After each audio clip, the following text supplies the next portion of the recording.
Welcome to the Great Detectives of Old Time Radio from Boise, Idaho. This is your host, Adam Graham. Got a comment? Email me, box13@greatdetectives.net. Cast your vote for the show on Podcast Alley. That's podcastalley.greatdetectives.net. You can also become a fan of the show on Facebook, facebook.greatdetectives.net. Before we do get started, I want to remind you to try out Audible if you have not already. It gives you access to a world of audio entertainment, including best-selling audiobooks, classics, as well as access to large old-time radio sets that you can choose as your monthly selection. You get one audiobook a month, plus you get a complimentary audio subscription to your choice, Wall Street Journal or New York Times. And you can try it out for free for 2 weeks. Go to audiblepodcast.com/oldtimeradio to start your free trial. Well, today's episode will Let George Do It. We are missing the first part of the show and the first commercial break. I did not cut those out. Those actually, that's just the way the file came. So bear with us today, because I know a lot of people look forward to those. But let's get into today's episode of Let George Do It. Who's Sylvia? Who is Sylvia? Another adventure of George Valentine. Personal notice. Change is my stock and trade. If it's something you're afraid to let someone else do for you, you can trust me, George Valentine.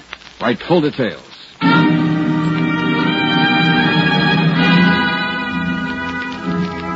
Dear Mr. Valentine, is she trying to get me out of her life, or is it my imagination? Is she in love with someone else, or am I just going mad with jealousy? I've got to know these things about Sylvia, or I won't be able to go on. Maybe it's weak and degrading for a man to grovel like this, but you've got to help me. I'll be waiting for you at my home.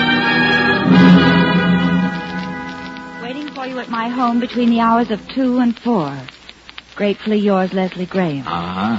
Whoever wrote this letter had a hard time keeping the pen on the paper, Brooksy. Oh, it's a pretty pathetic letter to swallow, George. It ain't problem, Angel. The guy's in a bad way. Well, I don't see how you fit in. This is something for the psychiatrist's couch. Yeah, maybe so. I'm curious. Hmm? Who is Sylvia? What is she?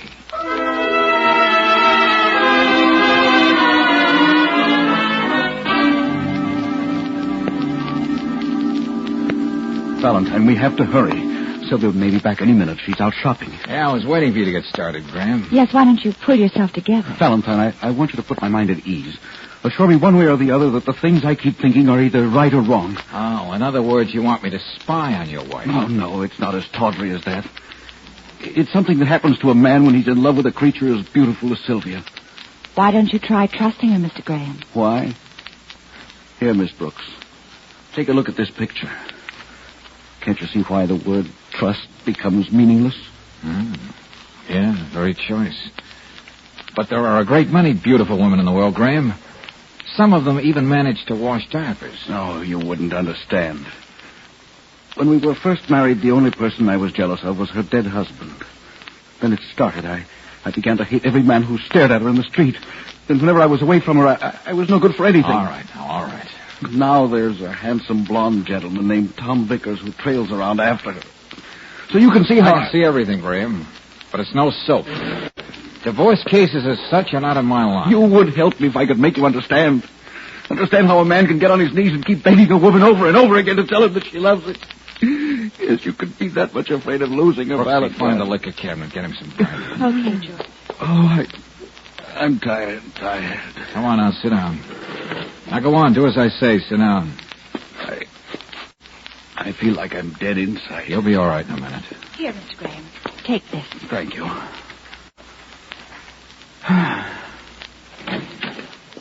Oh, Leslie? This is a pretty tableau, I must say. What's happened? Just two friends. They were just leaving Sylvia. What has Leslie been telling you? And who are you? The name's Valentine, Mrs. Graham. Your husband thought we could investigate a private matter for him. And we were just leaving. I'm the only private matter in my husband's life, Mr. Valentine. But it seems that I'm not private enough. Please, Sylvia, not in front of these people. What difference does it make after what you must have told them? I'm sure Leslie hired you to spy on me. You can relax. I'm not for hire. I know what Leslie's like when he starts raving, Mr. Valentine. What were some of the more vivid highlights of his fantasies? Believe me, Mrs. Graham, he had nothing but good to say about you. Oh, Leslie, what am I going to do with you? I know. Well, darling, what's happened to this love of ours? Well, you ought to know. You've done everything to strangle it with your insane jealousy. How the other side lives. You never trusted me a moment. When you could have loved me, you made scenes. I stopped off and got that. Oh, I didn't realize you had company, Sylvia. This isn't company, Tom. It's a three-ring circus. Leslie, after the disgusting spectacle you've made of yourself, I think you ought to go upstairs. Yes, Sylvia. All right, I'll go.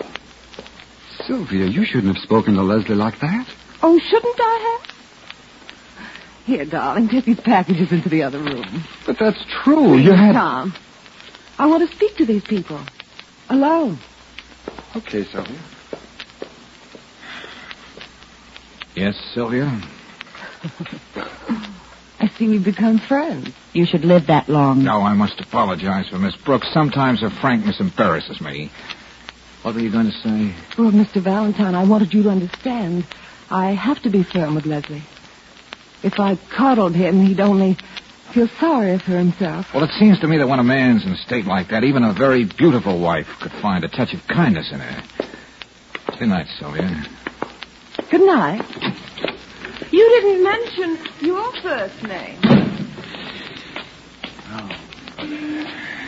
Never knew fresh air could smell so good. Oh, I think I know the secret of Sylvia's attraction. She wears knockout drops for perfume. Oh, it is Sylvia. Well, the beautiful Sylvia seems to have made an impression. Brooksy, I got a fast research job for you. Fact files down at the newspaper. What do you mean, George? There's a house full of dynamite back there, Angel. And when and if the blow-off comes, I want to be well informed. Curious again? Still curious. Who is Sylvia? What is she?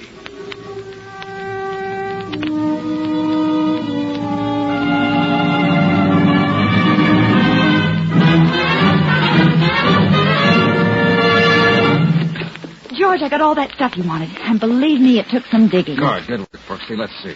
Well, Sylvia hooked Leslie 3 years ago. He was a wealthy investment broker. Uh-huh, but what about the late spouse number one? Oh, hold your hat, darling. Sylvia and Hugh Frankel, a Chicago importer, enjoyed married bliss less than a year. Then, alas, the poor man departed this world under sad circumstances. Yeah, Brooksy. Never mind the suspense. Well, after a midnight snack of liver patty sandwiches, which proved to be tainted, Yeah? Frankel died of ptomaine poisoning and indigestion. It seems Sylvia wasn't feeling well that evening and just had toast and tea. Well. And according to the Chicago newspapers, the coroner's jury could see nothing other than an unfortunate accident. Yeah, well, it was probably looking at Sylvia all the time. What goes with that girl, George? What has she got? You mean besides deluxe equipment and extras? Mm-hmm. A mind that's always figuring what's best for Sylvia. A heart that's just put there to beat, and a soul that thrives on men rolling in the dust. Oh, wait a minute. That's a recipe worth putting To down. some guys, that combination is like the apple was to Eve. They know it's no good for them, but they want it. Yeah, well, we'll go on with this session on abnormal psychology in a minute. Hello, Valentine. Oh, yeah, Lieutenant. Well, sure I was out there. What's that, Riley? Oh, yeah, I see. Yeah, of course I'll be right there. What is it, George? For Lieutenant Riley, that was a short conversation. The good lieutenant happens to be very busy at the Grahams. The Graham? Yeah, Brooksy. Leslie Graham killed himself this evening.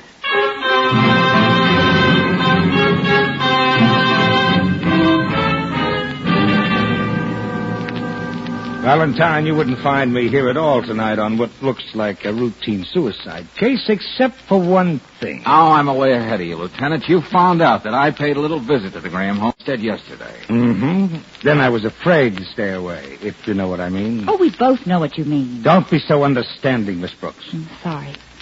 We checked with the partner in Graham's firm downtown. He says Graham was making all kinds of morbid remarks throughout the day about life not being worth the candle. You know, scintillating stuff like that. Does that check with what you found, or is there more to it? Well, Lieutenant, Graham was in an even worse frame of mind when I saw him. Yeah? What do you want to see about? Unhappiness, Lieutenant? Oh, unhappiness, he says. Now, would you mind being just a little more specific? Was he unhappy because of his golf game? Or did someone nudge his fenders? Come on, get to the point or I'll... Yes, sir, Lieutenant, yes, sir. Graham was unhappy because he wasn't getting along with Mrs. Graham. He wanted me to get the usual kind of evidence. And we have scruples, you know, Lieutenant. I know. Well, he wouldn't be the first guy to buff himself off because of a sour marriage. Where is Mrs. Graham? In the drawing room with that whatchamacallit guy, Vickers. Oh, how cozy. Yeah. Hey, Doc, are you through? Yes, Lieutenant. Seems to be just as the family doctor said. And what was that? Oh, hello, Valentine. Grim loaded his highball glass full of Renapol, Lieutenant. Renapol? Yeah. You can buy it in any drugstore. You don't need a prescription.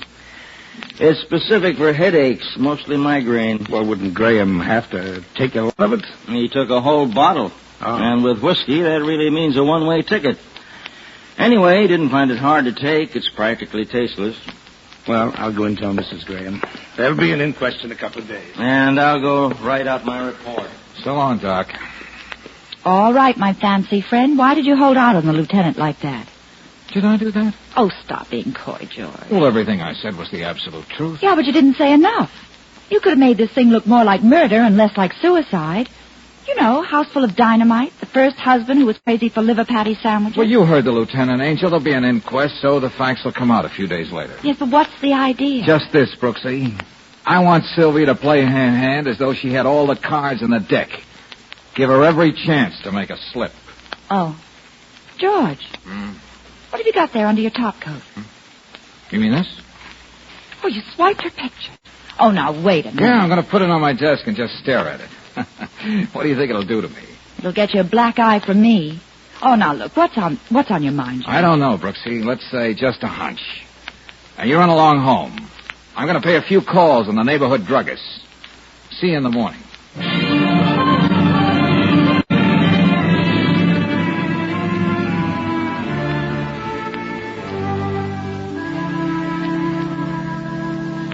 Now, let me see. Well, the fact is I haven't seen Mrs. Graham in my drugstore in weeks. I see.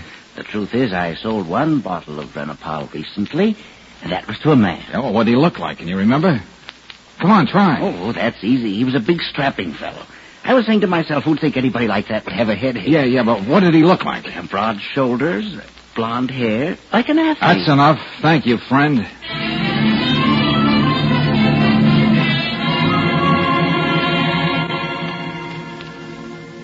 Alone, Sylvia? What did you do? Send Tommy home? Yes, George. You see, I took the trouble to find out your first name. Oh. I thought Tommy'd be here trying to comfort you in your bereavement. Well, he was. But his efforts were getting a little too arduous. And I've had a long and hectic day. What do you want? I just wanted to tell you I know Tommy bought that Renapol. Oh, really? Well, maybe he had a headache. Oh, I'm full of all kinds of miscellaneous information tonight. I also know that a certain Mr. Frankel ate his way into an early grave. I'm an ill-starred woman. I just can't keep husband. Well, it should make interesting small talk at the inquest. You won't get a rise out of me. I can try. How about this? What happened to your picture, Sylvia? What? So you're the one who took it. Well, it's just a picture. I want it back, and you're going to give it to me. Going to the police? You seem to have lost some of your poise, Sylvia. I swear I'll kill you if you don't get out of my life. I moved in to stay. You're going to change your mind. Well, now, take it easy. Put that punch bowl down. It's probably worth a lot of dough. You forgot that I've got plenty of money. What? You're going to have a face full of scratches for weeks. Get away. Do you want me to take it? You still think that I couldn't kill you. Sylvia, what's going on? Oh, Tommy. Oh, Tommy. So glad you've come back. Valentine, what are you trying to do? Defend myself, and not too successfully. Tommy, 1 minute more and I wouldn't have known what to do. You do anything to hurt her, Valentine, and I'll kill you. Why don't you start now? I feel just like Well, you bet I'll do. Now, don't bother getting up, Jungle Jim. Just listen. Being threatened with murder twice in 5 minutes does something for my ego, but it does even more to my temper. You have had a pretty busy 5 minutes, haven't you? Slow motion, Sylvia. Just wait till I really get started.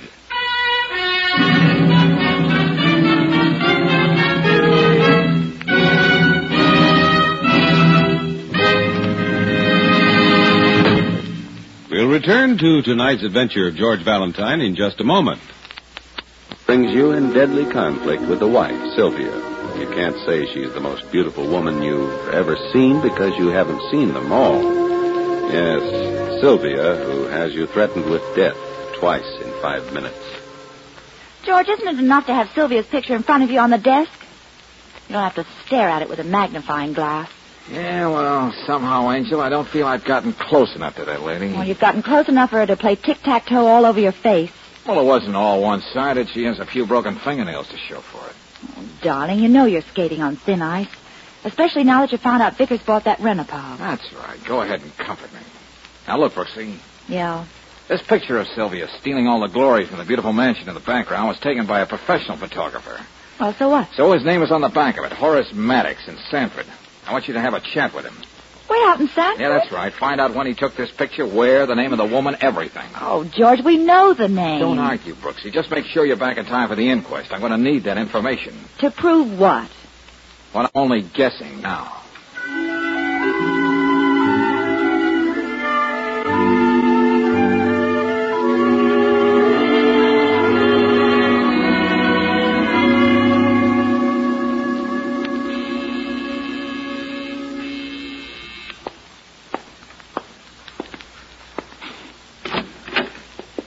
Wow. Hello. I'm not used to receiving ladies in my apartment at this hour. Besides, I don't remember putting you on my list. Aren't you going to ask me in? I really ought to frisk you for deadly weapons first, but come on in. Thank you. All right, Sylvia, what is it? George, why can't you like me? Like you? Why, you're my fluffy little lamb. I know you think I'm here because I want something. Yeah, I bet I know what it is. You were baking a cake and you just ran out of sugar. I want that picture. Oh, no, Sylvia, no fisticuffs tonight. No, this time I'm willing to pay for it, George. Hmm? In exchange, you can have me and everything I've got. Wow, that's like being offered Fort Knox and throwing in Hedy Lamarr as an afterthought. I think I'd like the arrangement, too. I have an idea that you'd be the first man I ever met who'd be able to tell me what to do. Well, thanks. That puts me right in the same class with Clyde Beatty. As far as money's concerned, George, you may know what you're getting. I don't want there to be any unknown quantity in the deal. And to think they go to all that trouble to make an atom bomb. Well? Look, Sylvia, I want to live a little longer. You're as treacherous as the ragged edge of an open tin can. Now, get this straight. I'm sticking with this case, even if it gives me gray hair and bursitis in the left shoulder. All right. Now I've got a surprise for you. Here we go.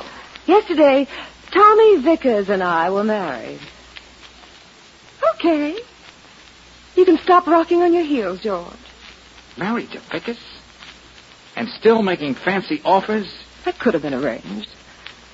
You just have to wait a little while. Oh, brother, this is the jackpot. First Hugh Frankel, then Leslie Graham, then Tom Vickers. Then eventually one George Valentine. I don't know what you mean. Are you crazy? Never mind that. Let me tell you why I married Tom. No, let me tell you, because I'm a chump, a nuthead. With what I knew, I could have stopped it. Yes, but you didn't, Don. Now, when this case comes to trial, you won't have to testify against Tommy. All the background of this sordid little triangle. The story I'll tell is that I knew suspicion might point to Tom, but to show my faith in his innocence, I married him anyway. Oh, I gotta hand it to you, Sylvia. Me too. The other way. It's too bad one of us has to lose. And it's not going to be me.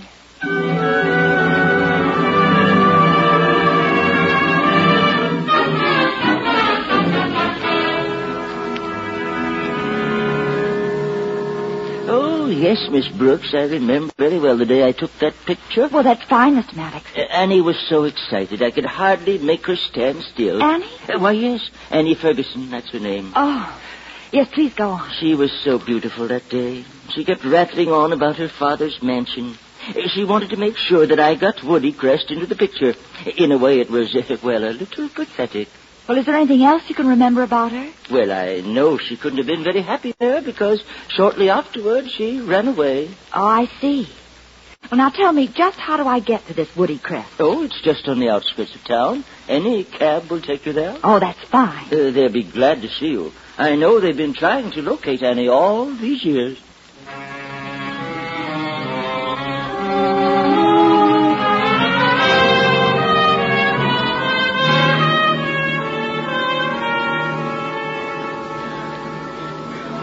All right, everybody, we can start now. This is Assistant District Attorney Griggs. This is all going to be very informal. We ought to be out of your house in a little while, Mrs. Graham. Oh, that's all right, Mr. Griggs. I'm supposed to assure all of you that you're not supposed to say anything here today that might incriminate you, just in case what transpires here warrants an indictment. Is that clear? We all know the circumstances of Leslie Graham's death. Do you have any further comments to make on your autopsy report, Coroner? No, sir. Death due to overdose of Renapol. Very well, we can go on. Just a few questions. I believe, Valentine, you said you had something important in connection with this inquiry. Yeah, that's right, D.A. I have another witness I'd like to introduce. Sergeant, tell Mr. Cook we're ready for him now. Yes, sir.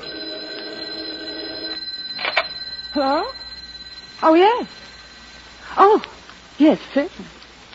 It's for you, Mr. Valentine. Thanks. Look, Valentine, do you have to have personal calls in here? Well, it won't happen again, Lieutenant. Hello? Yeah, Brooksy. The airport? Well, you ought to be able to get here in a few minutes. Go on. Well, I guess now I can stop guessing. Go on, hop a cab, Angel. All right, now, are you Mr. Cook? Yes, sir. Well, look, don't be nervous. I just want to ask you one question. Take a look around this room. Yes. A few days before Leslie Graham's death, someone bought a bottle of Renapol in your drugstore. Do you see that person in this room? Why, yes. It's that gentleman over there with the blonde hair. Hey, what is this? Is that true, Mr. Vickers? Well, I guess so, but I didn't think it was important. Ye gods, not important, he says. I could buy Renapol. Joe Smith could buy it. But when you do, Vickers, it's more than important. Well, Why'd you buy it? Do you suffer from headaches? Oh, no, but I can explain. Why don't you, Vickers? Well, it's all very simple. I don't know how Leslie got hold of this stuff, but I bought it for Sylvia. What? What do you say? Well, didn't I? Why, for months you've been telling me about those terrible headaches, going to the doctor twice a week. Tom, I don't want to believe it. Believe what? It was raining that day. You wanted to get home, so you asked me to stop in at the drugstore. Is that true, Mrs. Graham? Or Mrs. Vickers, rather? I keep forgetting. Mrs. Vickers. That's the only thing I can think of. I'm married to the man who killed Leslie.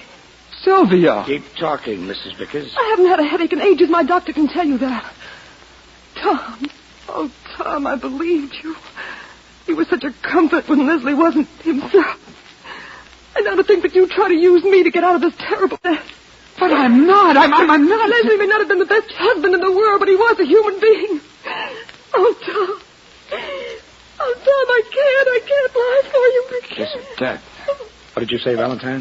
Nothing, Lieutenant. I was just sympathizing with Mrs. Vickers. You can do that later, Valentine. Surely you've got something to say, Vickers.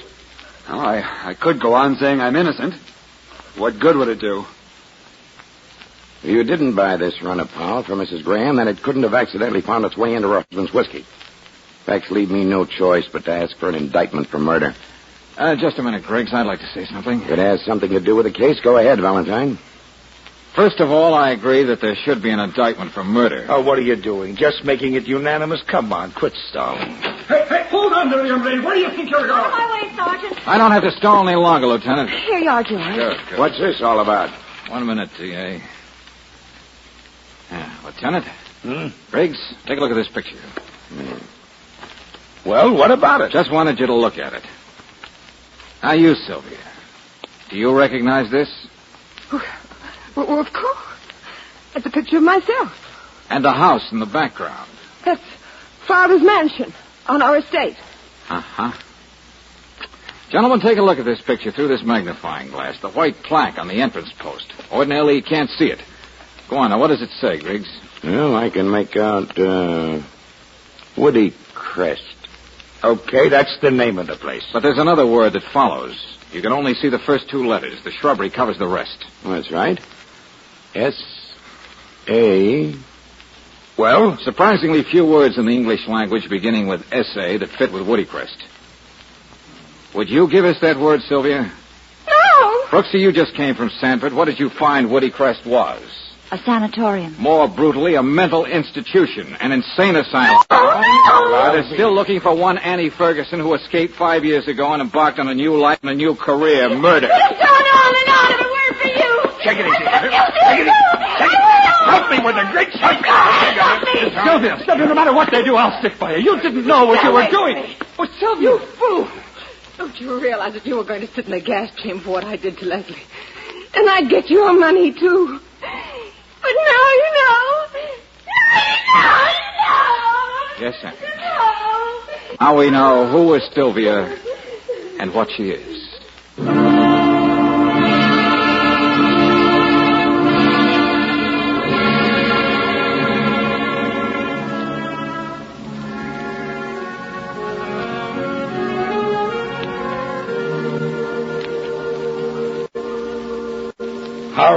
All right, Valentine. You were as smart as a whip. But don't think I'm forgetting you held out on me. Well, I'm sorry, Lieutenant. I thought that was the only way to do it. But the next time... Time. Back to your corners, gentlemen. Oh, saved by the bell. Oh, darling, I know your mind moves in mysterious ways, but... Yeah? But what made you so sure it was murder and it had to be Sylvia? Well, no matter how much of a patsy Tommy Boy is, he wouldn't buy any poisonous substance right at the corner drugstore. That's when I vaguely began to suspect some kind of a trap. More coffee, folks? Oh, yes, please. I'd like When you're some. through there, I'll take a check, Sylvia. What's your name, sister? Sylvia. I don't feel so good. I don't think I want any more coffee. I want to go home.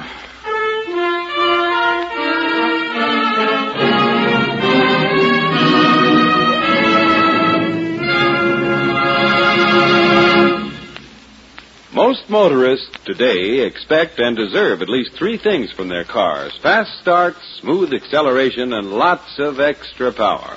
And if you haven't been enjoying these three motoring advantages, we'll have to blame it on the recent and unavoidable shortage of Chevron Supreme gasoline. But the shortage is over, and right now you can get high-octane Chevron Supreme again at most any standard station or independent Chevron gas station. So if your car has had starting trouble, and if it's been logy on hills, say goodbye to all that annoyance by saying, fill her up with Chevron Supreme. One of the reasons this premium quality gasoline gives your car all the motoring advantages your car was made for is because it's climate tailored. That means Chevron Supreme gasoline gives peak performance in each different altitude and temperature zone, wherever you drive in the West. Ask for a tank full at an independent Chevron gas station or a standard station, where they say and mean, we'll take better care of your car.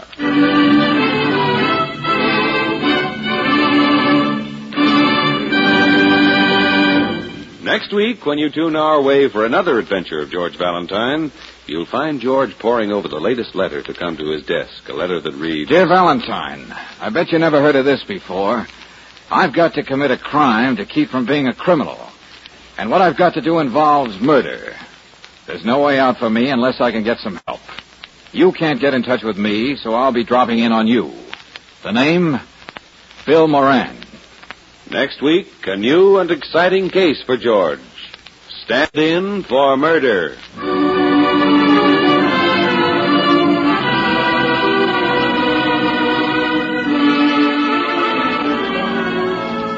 Tonight's adventure of George Valentine has been brought to you by Standard of California on behalf of independent Chevron gas stations and Standard stations throughout the West. Let George Do It stars Robert Bailey as George with Frances Robinson as Claire. Wally Mayer appears as Lieutenant Riley. Tonight's story was written by David Victor and Herbert Little Jr. and directed by Don Clark. Also heard in the cast were Frances Cheney as Sylvia, Louis Van Ruten as Graham, George Neese as Tommy, Ken Christie as Griggs, and Fred Howard as Maddox. The music is composed and conducted by Eddie Dunstetter. Your announcer, John Heaston. Listen again next week, same time, same station, to Let George Do It. This is the Mutual Don Lee Broadcasting System.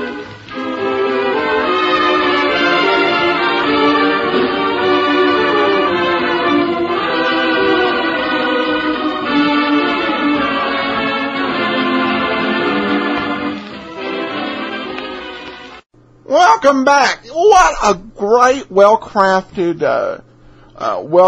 mystery. There was just so much action, and the character of Sylvia just fantastically done. And the dialogue was great. This was one of those episodes of Let George Do It that could have been done on any hard-boiled show, but they did it here, and they did it very well. But that's it for today, actually. Send me your comments to box13 at greatdetectives.net. Cast your vote for the show on Podcast Alley, podcastalley.greatdetectives.net. And you can follow us on Twitter at Radio Detectives. From Boise, Idaho, this is your host, Adam Graham, signing off.